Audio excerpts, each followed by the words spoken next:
les internes qui représentent quand même 40% du personnel médical et signent qu'à 70% des prescriptions médicales à l'hôpital, sont un maillon essentiel de notre système de santé. Sans eux, le système de santé n'avancerait pas.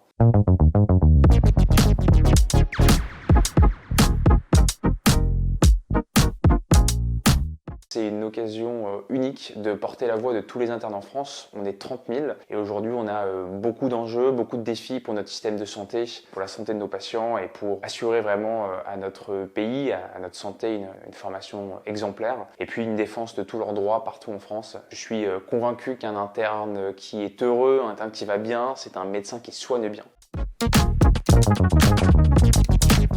Les combats viennent d'une situation qui est assez claire et alarmante aujourd'hui, c'est la santé mentale des internes, des professionnels de santé de manière générale. On apporte une réponse assez concrète à ça par la création d'un SOS national qui travaillera de pair avec les services de la CNAES, les services ministériels. Et l'idée derrière ce projet, ce gros projet, c'est de se dire que chaque interne partout en France aura une oreille attentive, vraiment cette relation de pair à pair envers qui il pourra se tourner. Fournir de la data, c'est quelque chose de super important.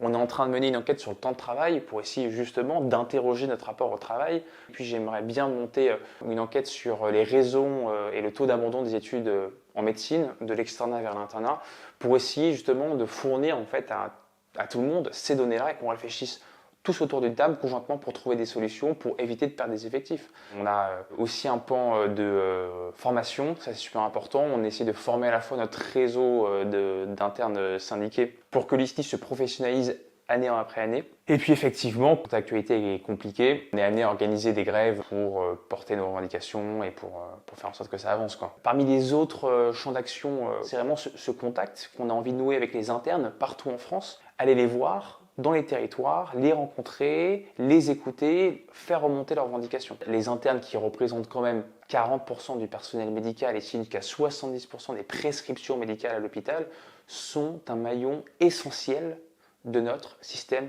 de santé. Sans eux, le système de santé n'avancerait pas. On organise le congrès européen, l'European Junior Doctor, qui aura lieu du coup à Montpellier en mai 2024. À ce moment-là, on aura l'ensemble des représentants européens de syndicats partout qui viendront le temps d'un week-end à Montpellier pour discuter, pour échanger, pour comprendre un peu ce qui se fait bien en Europe, ce qui se fait moins bien, pour avoir des éléments de comparaison et puis pour, à mon sens, envoyer aussi un message de collaboration, d'entraide entre jeunes européens. Ah bah oui, je me suis pas fait que des copains, hein, ça c'est sûr. Hein. Et quand il fallait gueuler, je gueulais. Hein. Mine de rien, on reste des gens à qui on valide ou on invalide un stage, à qui on valide ou on invalide une thèse, à qui on valide ou on invalide un master 2, à qui on valide ou on invalide un poste de chef de clinique ultérieur. Ça peut nous causer du tort, moi-même, d'autres gens. Je pense qu'on a tous, un moment ou un autre, au cours de notre carrière des syndicats, eu des difficultés, c'est sûr.